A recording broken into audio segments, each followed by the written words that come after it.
تو جنگ کے بعد ایران کو سمجھنے کے لیے سب سے پہلے آئل ایکسپورٹ کو دیکھنا ہوگا، کیونکہ امریکی اسٹریٹجی کا ایک بڑا مقصد ایران کے تیل سے ہونے والی آمدنی کو چوٹ پہنچانا تھا۔ لیکن ایران کا آئل سیکٹر ایسا نہیں ہے جسے کچھ حملوں یا سینکشن سے پوری طرح بند کیا جا سکے۔ ایران پچھلے کئی سال سے امریکی پابندیوں کے بیچ تیل بیچتا رہا ہے اور اس نے چین کو اپنا سب سے اہم خریدار بنا لیا ہے۔ یعنی جنگ کے بعد نئے سینکشن سے مشکلیں ضرور بڑھی، شپنگ، انشورنس، پیمنٹ اور تیل کی بکری پر دباؤ ضرور آیا، لیکن ایران کے پاس پہلے سے بنے ہوئے وہ راستے موجود ہیں جن کے ذریعے وہ اپنے آئل ایکسپورٹ کو جاری رکھ سکتا ہے۔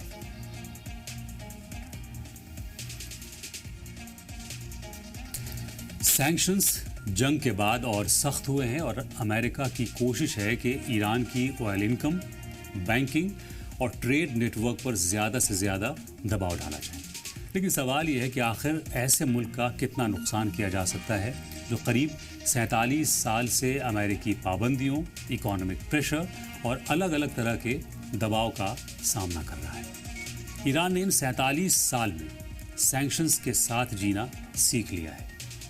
اس نے اپنی انڈسٹری کو لوکل بنانے کی کوشش کی، الگ الگ ملکوں کے ساتھ ٹریڈ بڑھایا اور امریکی ڈالر سسٹم سے باہر کاروبار کے راستے تلاش کیے۔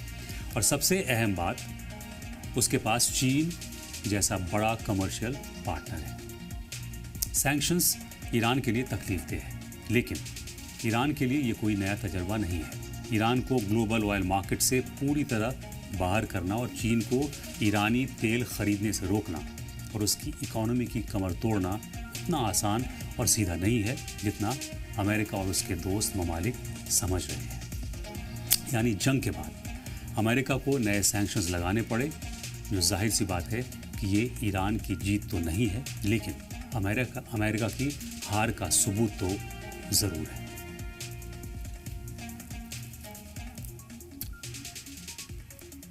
ریال کی حالت کو لے کر بھی ایران کے خلاف ایک بہت بڑی تصویر پیش کی جا رہی ہے۔ اس میں کوئی شک نہیں ہے کہ جنگ کے بعد ایرانی ریال نے تاریخی گراوٹ دیکھی ہے اور ڈالر کے مقابلے اس کی قیمت بے حد نیچے گئی ہے۔ اس سے عام آدمی کی زندگی پر دباؤ بڑھتا ہے، مہنگائی بڑھتی ہے اور امپورٹ مہنگا ہوتا ہے۔ لیکن ریال کی کہانی جنگ سے شروع نہیں ہوئی تھی۔ امریکی سینکشنز، بینکنگ پابندیاں، مہنگائی اور لمبے وقت سے چل رہے اکانومک کرائسس کی وجہ سے ریال پہلے سے ہی لگاتار کمزور ہو رہا تھا۔ ایسے میں جنگ کے بعد اس کی قیمت میں اور گراوٹ ہوئی ہے، لیکن سوال یہ ہے کہ کیا ریال کا اور گرنا اپنے آپ میں ایران کے پورے سسٹم کو گرا سکتا ہے؟ اس کا جواب اتنا سیدھا اور آسان نہیں ہے۔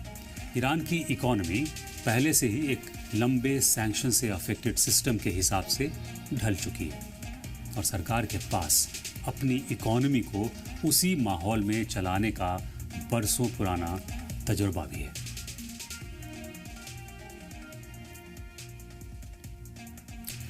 اور اگر ایران کی ہار ہوتی تو اصل بدلاؤ ایرانی سوسائٹی میں دکھائی دیتا۔ جنگ سے پہلے ایران کے اندر سرکار کی پالیسیز کو لے کر ناراضگی تھی، اکانومک پریشانیاں تھیں اور سماج کے الگ الگ حصوں میں اختلافات بھی تھے۔ امریکہ اور اسرائیل کی اسٹریٹجی میں شاید یہی امید رہی ہوگی کہ اگر ایران پر حملہ ہوتا ہے تو یہ اختلاف اور گہرا ہوگا، لوگ سرکار کے خلاف سڑکوں پر اتریں گے اور سسٹم اندر سے ٹوٹنے لگے گا، بکھرنے لگے گا۔ لیکن جنگ نے اس تصویر کو الٹ دیا۔ جب کسی ملک کی سرزمین پر باہر سے حملہ ہوتا ہے تو اندر کے بہت سے اختلاف پیچھے چلے جاتے ہیں اور ملک کی آزادی، سوورنٹی اور وقار کا سوال سب سے آگے آ جاتا ہے۔ ایران میں بھی یہی تصویر دکھائی، جو سماج جنگ سے پہلے کئی سوالوں اور مدعوں کو لے کر بٹا ہوا نظر آ رہا تھا، اس میں بڑی تعداد میں لوگ باہری حملے کے مقابلے میں اپنے ملک کے ساتھ کھڑے دکھائی دیے۔ جہاں جنگ سے پہلے سڑکوں پر حجاب، مہنگائی، ریال کے گرتے قیمتوں کو لے کر پروٹیسٹ ہوتے تھے، مظاہرے ہوتے تھے، اب انہی سڑکوں پر مرگ بر امریکہ اور مرگ بر اسرائیل، یعنی ڈیتھ ٹو امریکہ اور ڈیتھ ٹو اسرائیل کے نعرے لگتے ہیں۔ یہ امریکہ کی کھلی شکست ہے۔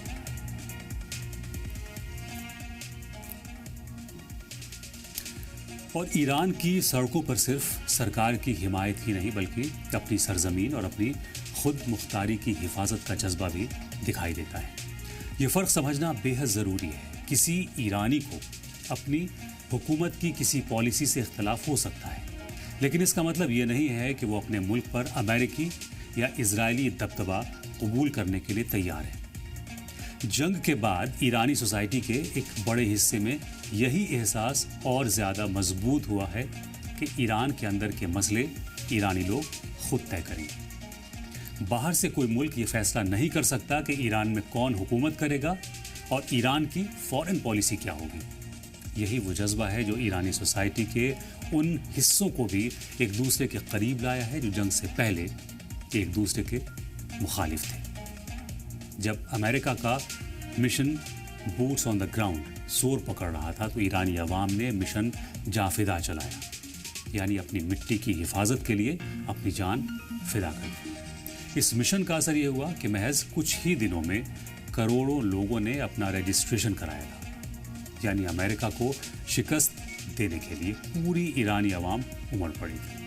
امریکہ کو زمین پر فوج اتارنے کے ارادے بدلنے پڑے اور دنیا نے زمین پر امریکہ کی اس شکست کو اپنی کھلی ہوئی آنکھوں سے دیکھا۔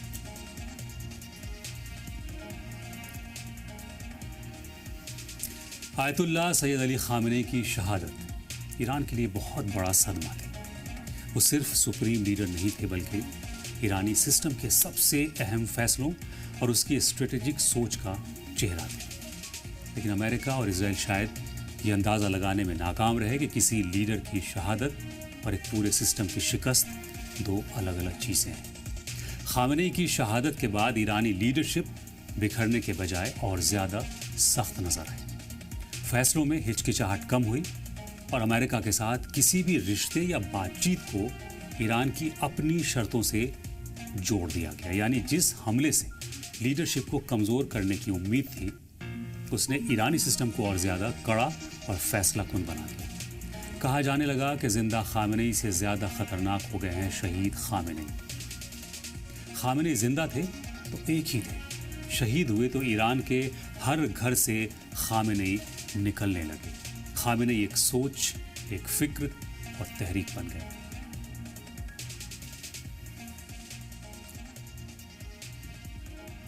آیت اللہ سید علی خامنئی کی شہادت کے بعد اب کمان آیت اللہ سید مجتبیٰ خامنئی کے ہاتھوں میں ہے۔ پردے کے پیچھے ان کے رول کو لے کر کئی طرح کی باتیں سامنے آتی رہتی ہیں اور یہ تصویر صاف ہوتی جا رہی ہے کہ نئی لیڈرشپ پہلے کے مقابلے زیادہ سخت لائن اپنا رہی ہے، ہارڈ لائنر ہے۔ شاید اگر آیت اللہ علی خامنئی آج موجود ہوتے تو بات چیت کے راستے میں کچھ زیادہ گنجائش ہوتی تھی۔ ان کی سیاسی زندگی کا بڑا حصہ بات چیت، دباؤ اور ٹکراؤ کے بیچ بیلنس بنانے میں گزرا تھا۔ لیکن آج کا ایران جنگ کا زخم لے کر بات چیت کی میز پر اگر بیٹھنا چاہتا بھی ہے تو پہلے یہ یقین چاہتا ہے کہ سامنے والا اس کی کمزوری کو بات چیت کی وجہ نہ سمجھے۔ یہی وجہ ہے کہ تہران کا رویہ پہلے سے زیادہ سخت دکھائی دے رہا ہے۔ ایران کا یہ رخ، یہ لہجہ، یہ تیور جنگ سے پہلے نہیں تھا۔ جنگ کے بعد بدلے ہوئے ایران نے امریکہ کو شکست کے راستے پر لانے کو مجبور کر دیا ہے۔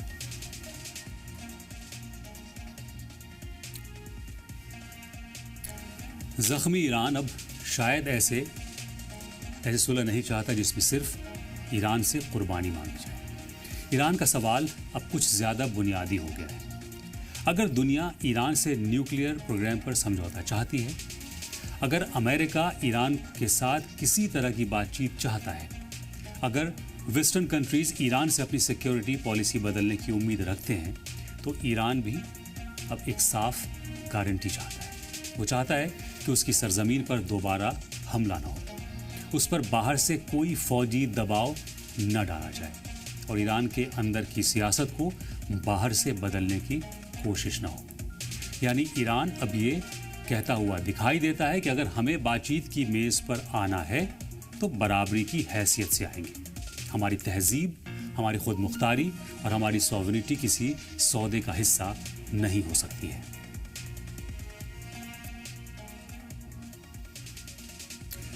یہی وجہ ہے کہ جنگ کے بعد ایران ایک فیصلہ کن